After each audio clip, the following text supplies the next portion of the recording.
Assalamualaikum warahmatullahi wabarakatuh. Sebelumnya izin memperkenalkan diri, nama saya Intan Nurlaila dengan NPM 2317051109. Saya dari kelas B.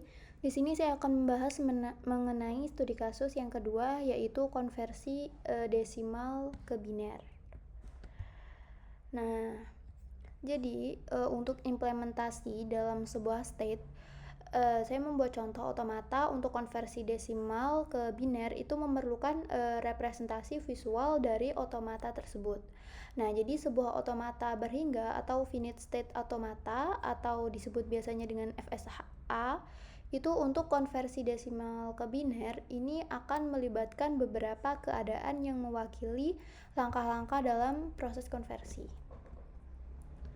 Nah, jadi di sini saya mempunyai contoh yaitu konversi angka desimal 5. Nah, jadi dalam proses pengkonversian suatu keadaan itu mewakili suatu langkah dalam proses konversi yang mana itu inputannya berupa angka desimal, sedangkan untuk transisinya atau perpindahannya dari suatu keadaan ke keadaan yang lain. Nah, berdasarkan hasil pembagian dari sisi atau modulus. Kemudian untuk outputnya adalah transisi yang menghasilkan satu digit biner, yang mana keadaan akhirnya itu adalah ketika pembagian tidak lagi mungkin atau hasil akhirnya adalah 0. Nah, jadi di sini adalah langkah yang pertama itu bagi 5 dengan 2, yang mana hasilnya adalah 2 dan akan menghasilkan sisa 1. Kemudian kita catat 1, pindah ke keadaan yang B. Nah, keadaan B sekarang itu 2.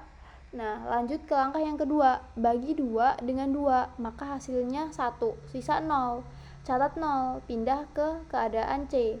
Nah, keadaan C itu angka sekarang adalah 1.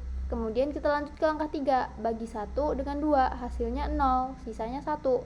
Nah, catat 1, pindah ke keadaan 0 atau pindah ke keadaan D, atau ini adalah keadaan akhir.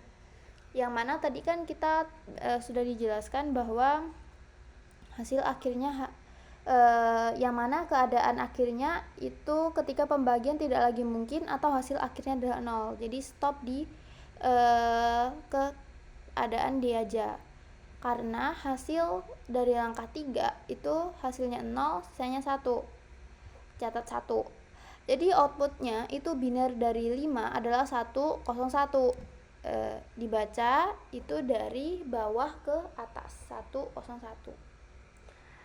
Nah, jadi ini itu terdiri dari keadaan di mana keadaan transisi yang menunjukkan pembagian dan pencatatan. Nah, ini itu memvisualisasikan bagaimana otomata bergerak jadi satu langkah ke langkah berikutnya yang menghasilkan digit biner pada setiap transisi dan mencapai keadaan akhir jika konversinya itu selesai. Jadi saya rasa cukup untuk studi kasus konversi dari desimal ke biner. Saya akhiri. Wassalamualaikum warahmatullahi wabarakatuh.